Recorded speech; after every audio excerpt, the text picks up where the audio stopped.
like to talk to you about my methodology and the different tests that I'm doing and will do in the future as I get more and more equipment.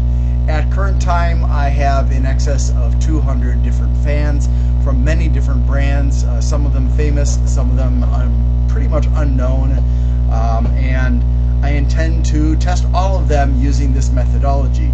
Now, some people are going to argue that what I'm doing is not accurate. And the reason they're going to say this is because I'm not using lab conditions. Let me ask you this question.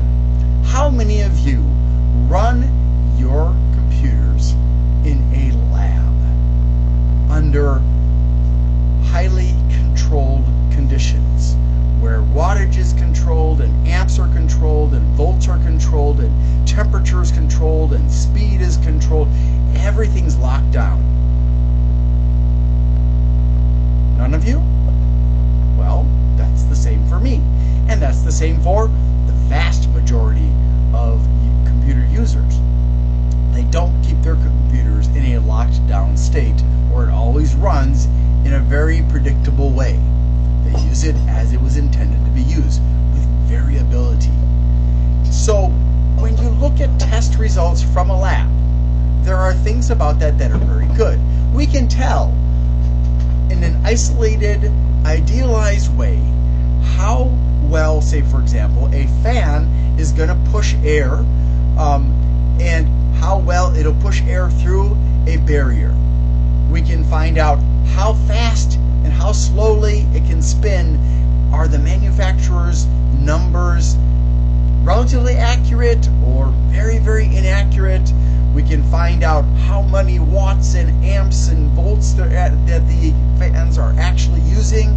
We can even find out by using that fan how much cooling it can provide. And we can do that in a real world situation as well.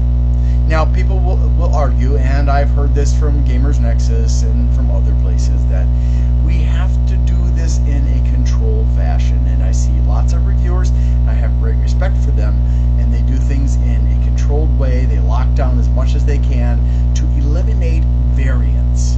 But again, variance is part of computing. Variance is real. So locking down everything gives you statistics, numbers based on, in that very specific situation, that very specific computer setup. This is how each of these parts that are being tested will operate. And that's it. Now, what's the difference between what they're doing and what I'm doing? Well, I'm not controlling watts and amps and volts. I'm not controlling temperature. I'm not controlling RPMs. I'm not doing any of those things. Sorry about that. Because it's not how we use computers. And because I want people to be able to say, you know what, in this situation, this is what happens. So I might expect the same results if I have a similar setup. It doesn't have to be identical in terms of memory and CPU and so on and so forth, but the same general size of case, maybe the same general configuration as in the number, maybe the size of the CPU cooler, the graphics card, the number of sticks for memory, that kind of thing. And then people can say, well, my computer doesn't have any space, so this example may not work the same way in my situation because airflow is going to be very, very different.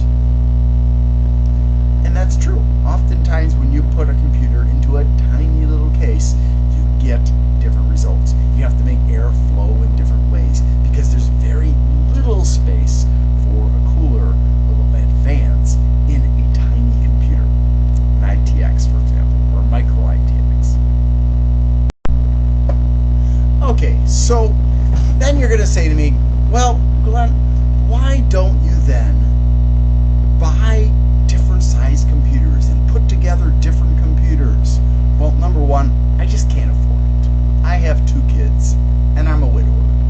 Number 2, I don't have space for it. Believe me, my apartment is too crowded as it is. I mean, I don't even know why that roll of paper towels is sitting on that shelf back there.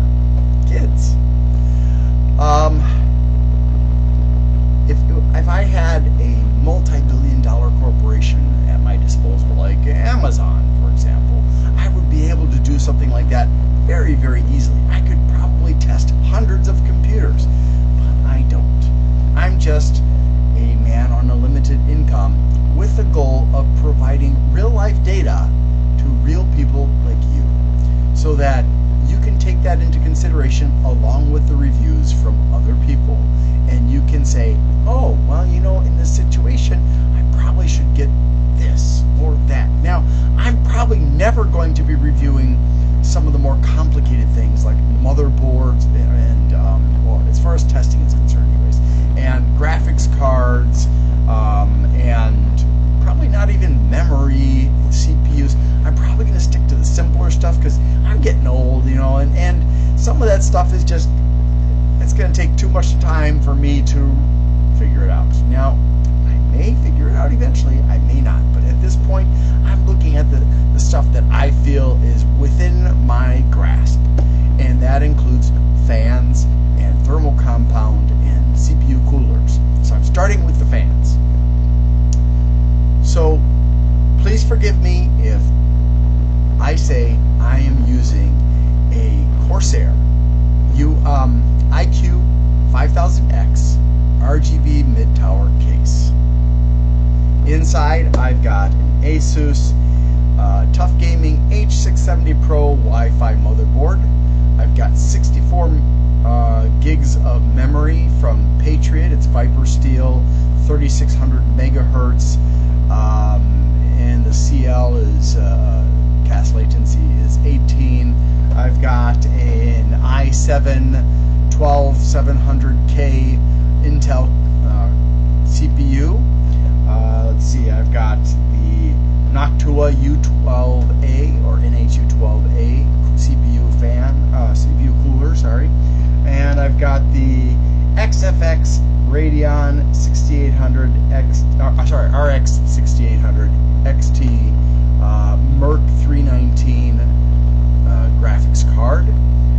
I've also got several fans from Noctua and Corsair in my case, and one Fantex T30. And that's most of what I've got in there. I've got a hodgepodge of other stuff flying around that I use. I've got my headset, speakers, all of that. So now on to the testing. The testing I'm currently doing with my fans is on the Noctua NH-U12A, which is a single tower cooler that's pretty powerful. Not quite as powerful as the D15, but it's very powerful. And what I'm doing is I'm taking the fan, and let me just show you. That's actually a fan I'm testing right now. That is the Deep Cool FK120. And as you see, I've got it on the right side of the U12A.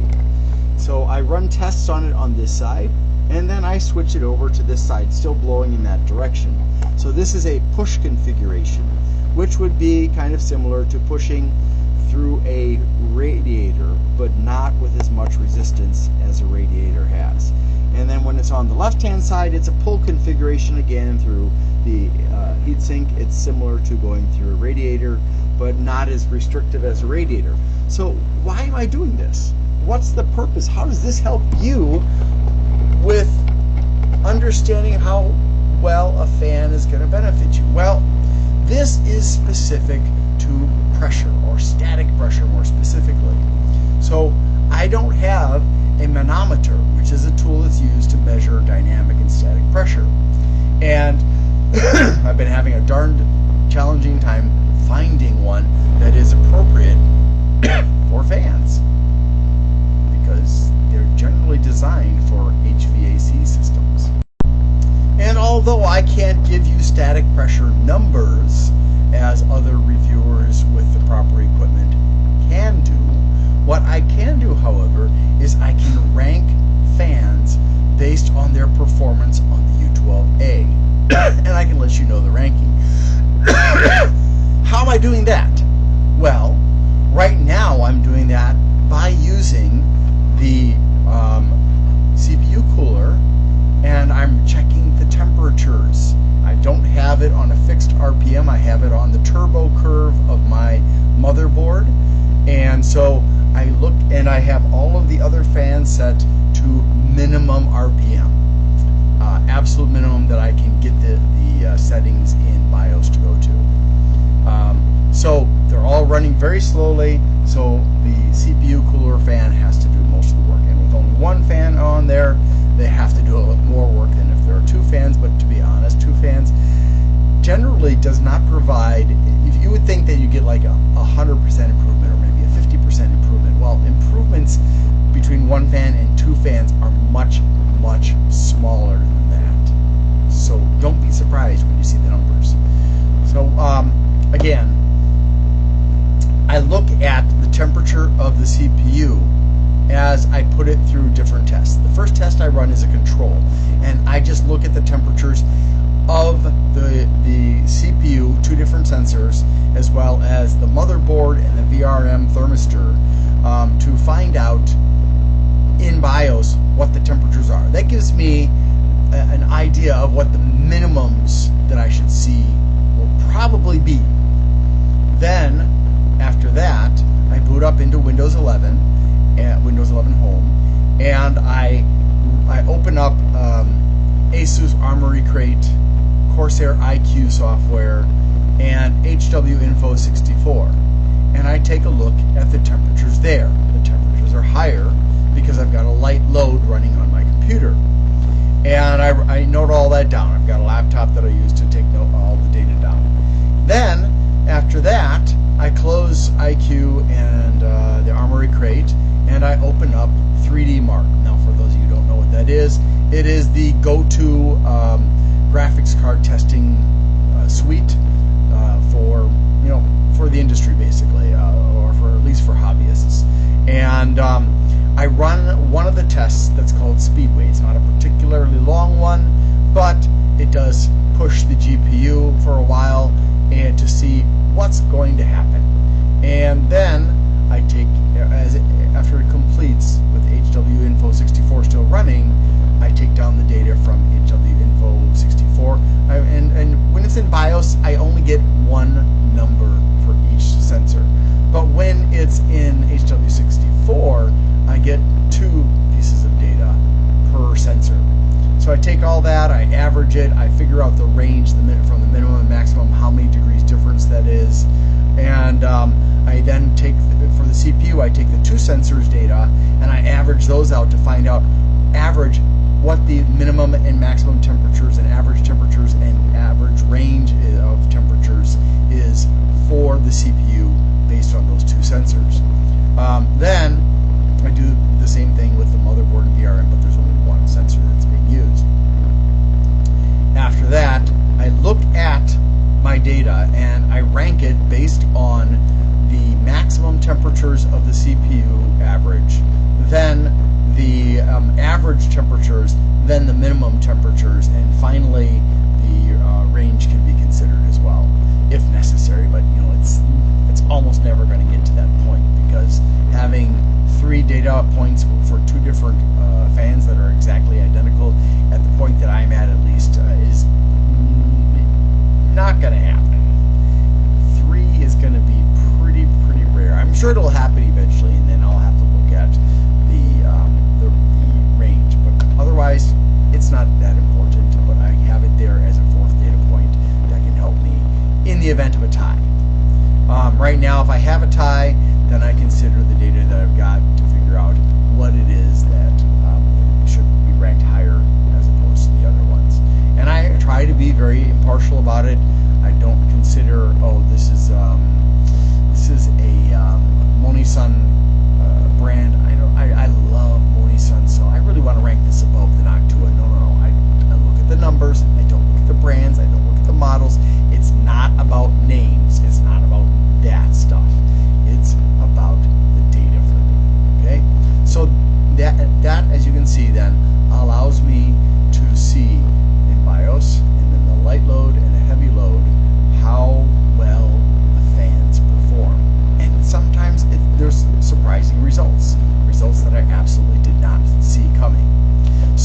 this point in time, I've run every fan that I've done, and I've done about 10 fans now, although I'm not quite done with the deep cool.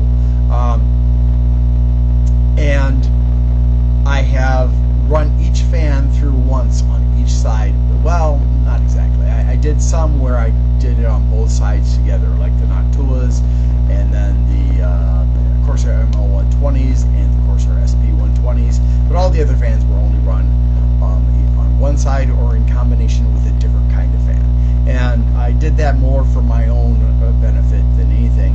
But I will share that data as well, because I discovered that, yes, the Fantex T30 is better than the Noctua A12 by 25, but that's because it's thicker, primarily. But at the same time, if I put it onto the U12A, it performs better than even both of the A12 by 25s. And then if I put it in combination with the, let's see, for you it would be this side, right? Yeah, right side for you, because you're on that side of the screen. Okay. So for on the right side I have the T30. On the left side I have the Noctua A12 by 25. In that configuration, it's also very powerful. Okay, so it is my intention to retest each of the fans, and probably 2 to 3 more times. In addition, I will add one more test where I open up the browser, the Firefox browser, with some tabs open, including like mail or email and YouTube and some other stuff, and see how it performs then. And I may even do a very heavy load where I run a much longer stress test using 3D Mark on the computer. I may also use PC Mark, which is from the same company as 3D Mark, and it's for testing the PC to see what happens with that. So that's the range that I'm doing right now.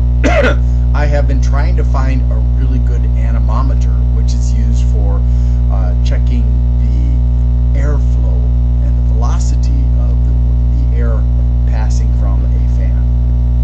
Unfortunately, I tried the PropMax brand one, and it was making mistakes. That was one with a propeller. And then I tried one from Von Voisin, and that one was also having problems. I liked it well enough, but yeah, it was not ideal. Then I got a hot wire anemometer, which uses a heated wire, and it measures the changes in temperature to determine the velocity, but it did not calculate the airflow for me. And it is very small. As a result of that, it was very hard for me to get an accurate reading to find out the maximum airflow, because some fans blow air through the entire volume, or sorry, not volume, the entire area of the fan blades, and others kind of push it so that it comes off the edges of the fan blades. So it's very hard, because every fan is different, to find that place where the maximum airflow is. So it takes even more time than with these small, the 2 small vane anemometers that I just mentioned. And that was from Reed Instruments, which I just returned that. I've got another one with a 4-inch vane on it, so it's going to be, let's see, I'll show you. It's going to be that big, and that is, let's see, approximately, that is going to be about 10 centimeters or so, 100 millimeters, and unfortunately this one doesn't do data logging, but it does do the velocity, and it does the airflow, and it also measures the temperature in my apartment. I don't have a controlled environment in my apartment, unlike some other people, but there are people around the world that don't have air conditioning just like me, so it's not unique. Okay, hopefully this this anemometer is going to be good. Some other people have suggested BT meter, but I've seen some reviews that indicate that the BT meter brand is not accurate, so I'm avoiding that one at this time. I know one tester who got a BT meter and had to balance the blades. Now, one of the problems on the Protmax was there was resistance on the propeller, so as it was spinning, it was being slowed down by that resistance. With the Von Voisin in contrast, there was no resistance. It was moving very easily. It was balanced, but it was rubbing and having other problems as well. So I'm hoping that this X-Tech A300 or something, A300 or something like that, is going to do the trick for me. That way, I will also be able to do airflow testing right away. The next kind of testing that I plan to do is noise testing, and I have found somebody who says they're willing to build the box that I need for that. It's going to be about 3 feet long, and I don't remember the exact measurements, but it's going to be padded with some special noise dampening liner that I have already purchased, and I'll have it set up inside where I'll be measuring the noise volume in there inside of a case. And the case is it's the Core V1 from Thermaltake. And it's a small case, but it'll fit nicely inside of that box. So that is another test that I am planning to do. Eventually, I want to also have some kind of a CPU cooler tester for both the coolers as well as the thermal compounds. I have a couple dozen types of compounds and pads right now, and I'll be testing those out once I can either buy or create that thing. I contacted Lundgren, which is a very famous company, about a CPU cooler, but they never responded back, even though I wrote to the English division. And that was sad because I really had hoped that they would either be have something available, because what I saw on their website did not seem to be a standalone unit. It seemed to have to be combined with something else, so it wasn't going to work. And I asked them, do you have any recommendations about anemometers? And again, no response. Lundgren, please respond. I need your advice. I know I can't afford your giant wind tunnel, but that's okay. Not everybody has $10,000 just laying around ready to spend. Let's see. In the future, I may try to get more in depth with how the RPMs relate to the noise and how, other factors like that. But that's going to probably be down the road, and also testing how many watts are being used, how many amps are being used, the volts, resistance, and all that stuff. But that's something I'm going to have to learn about, because measuring those things, I learned about circuitry in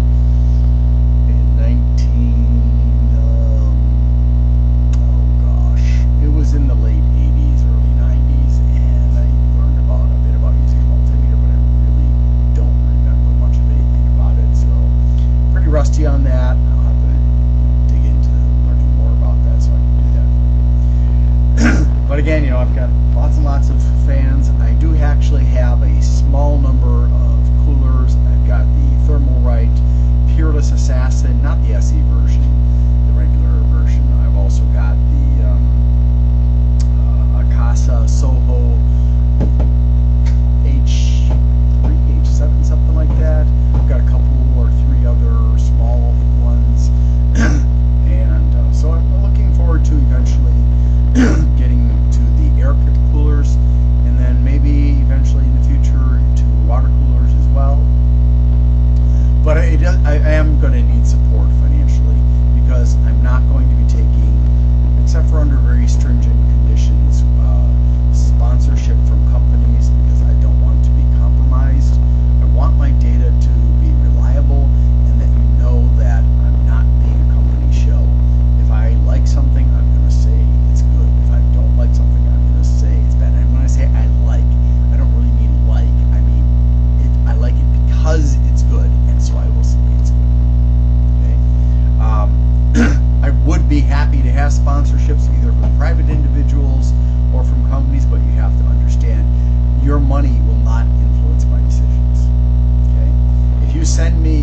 send me equipment, sorry, I will not use that equipment for testing.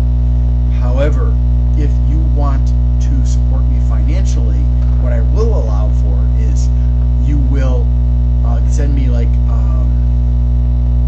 a discount card or a gift card, which I can use to pay for the purchase of something that I need to get, like some of the more expensive fans. There are case fans and CPU fans out there that are over $100 each.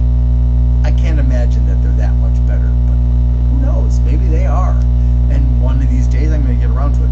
Also, I wanted to point out that a lot of the fans, you may never have heard of them, like Black Noise's Noise Blocker and Akasa and some other ones. Let's see, Salma and so many others that you've never heard of and I've never heard of. And Segotep is another one. A lot of fans are made in China. Some of them are designed in Europe or America, but they're still made in China. But some of them are purely Chinese brands, and some of them are made by one company and sold by multiple companies under different names or no name.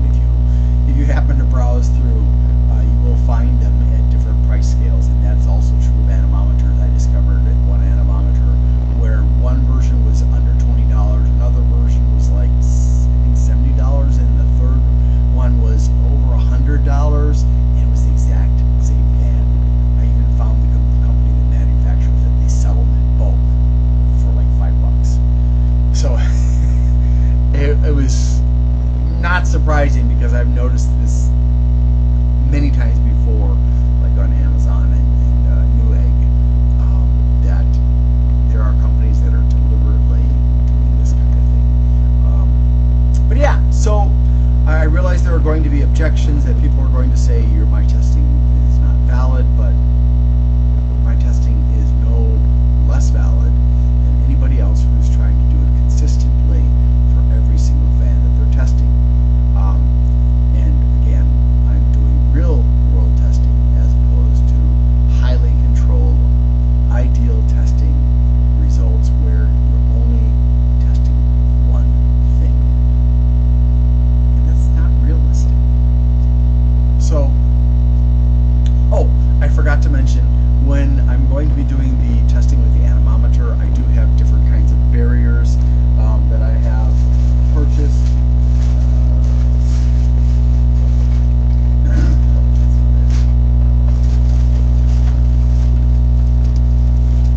Like, for example, I've got this mesh. Well, not really a mesh. There's a mesh. That's for some of my larger fans. The fans that I have currently range, I do have a couple that are like 80 or 90 millimeters, but I decided not to purchase any more 80 or 90 millimeter fans. I decided instead to go with 120 as my minimum and about 200 millimeters as the upper end, because there aren't very much in the way of fans that are larger than 200 for consumers. Now, I'm sure you can find them for commercial uses.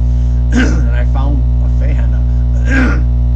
I found a centrifugal fan that was over $1,180. Yeah, it was pretty freaky looking too, but it was fascinating to see a fan cost that much money. It must be something very, very special. And it was on Amazon. So anyways, that is pretty much it. Now, I do have some challenges. Like, for example, I have some fans that are so thick, like the EK Furious Meltemy, that I can't actually figure out a way to attach it to my cooler to test it. And there's a couple others that are really, really thick. I almost forgot. There's going to be one other kind of testing that I'm going to do, and that is going to be fan configurations in my case. So I'm going to try it in different ways, and my intention is to get a thermal camera. I'm inspired by one of the reviewers that I know, the testers that I know, who wants to build a public database of the results, and I want to, hopefully partner with this person. But this person did some testing where they had the top fan